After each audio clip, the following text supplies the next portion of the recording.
जगन्नाथ सांग माने बाप घर को आसी बोली जाऊची खाली सोई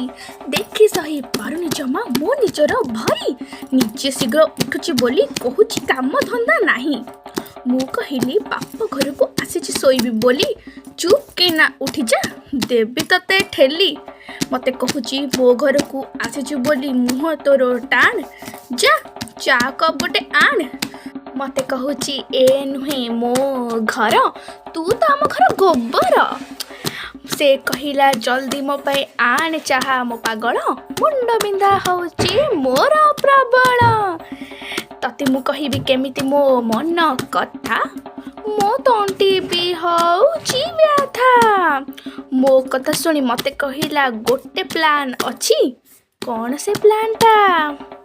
प्लांटा होची तू मो मुंड चिपी दे मु तो तंटी चिपी देबी।